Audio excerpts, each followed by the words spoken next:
80 weeks. That's how long it is until my daughter leaves for college. And it's not years, now it's weeks. I know this because I've been plotting this for a few months. Now, I can't unsee it because it sits in my office. I turned 57 a couple of days ago, and I've been doing more and more math over the past week.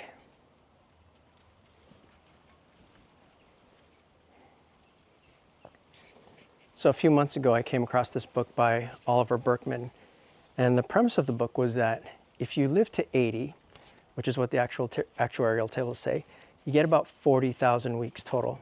That's your whole allotment, everything. You don't get more. You could get less, but on average, you won't get more. Most people never do this math because years feel like chapters and days feel infinite, but weeks you can actually count. They're the honest unit. Now, Berkman's suggestion, he said, draw the grid, this grid, 52 columns across, that's the 52 weeks, and then 80 rows, which is the 80 years. And that's about 4,000 little boxes. And every week you color in one of those boxes. So I did it, and turns out I'm now 2,964 squares in. I've got about 1,036 squares to go if the actuarial tables are right. But that's not what got me. See, I didn't stop coloring. I didn't just stop coloring this. What I did was I started marking out important events because I wanted to see how many weeks I had to go until that. Week 80, or in 80 weeks from now, Hannah goes to college. Week 260, I didn't mark it here on this one, but on week 260, I turn 62, which is when I want to retire, hopefully. Week 310 is when my parents turn 88. 3 dots, 6 years of real life on one page. So here's what that grid does that no calendar can do. A calendar shows you today. A grid shows you the gaps. The white space between now and when Hannah leaves for college, and the stretch between when Hannah leaves and my last day of work, it's all there on this chart. You can see the white space. The window where my parents are still here and still themselves, I can see all of that too. You can't see that in Outlook. You can't see that in Google Calendar. So I stared at that dot that represented when Hannah was leaving for a while. 80 weeks is not an abstraction. It's 80 more Sundays that we get to hang out. There's like only one more summer when she's here and it's not a visit. It's a finite number of times that I'll hear her come in through the door after school. Before I used to think it's a couple of years, but I realized that a couple of years is a phrase you use when you don't want to feel the thing. 80 weeks feels like the thing. So here's what kind of made it land on me. Every Sunday for the past couple of months after church, Hannah and I help clean up at church, and then we go grab lunch. It's just the two of us. We talk about nothing. We talk about everything. Sometimes we just sit there and eat lunch.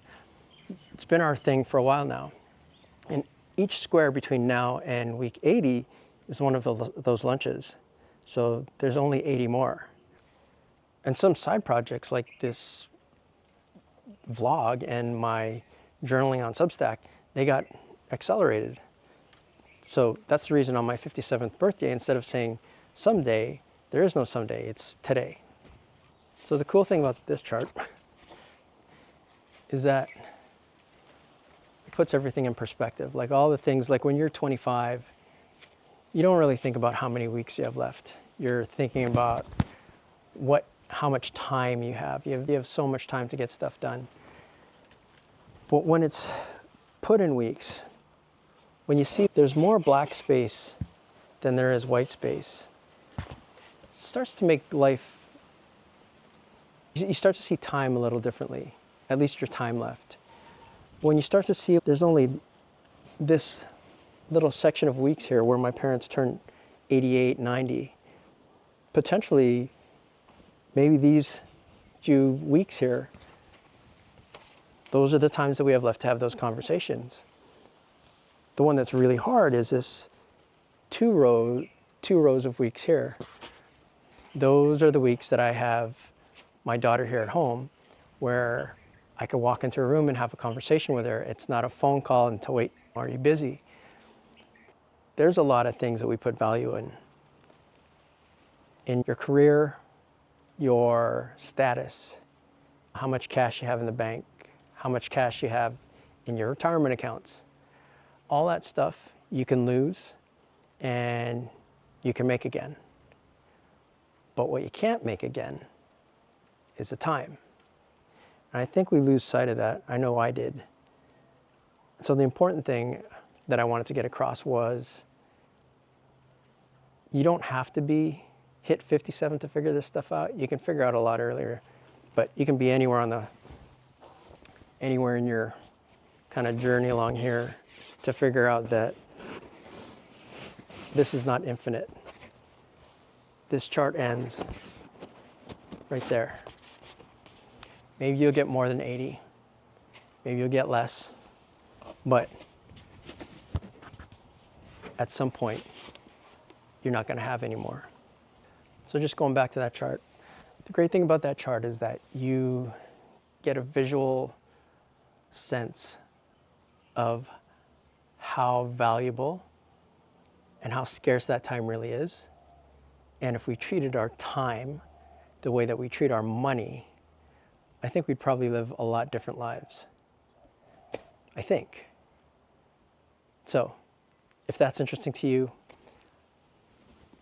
check out the link in the description. I make no money off it. It's just a link.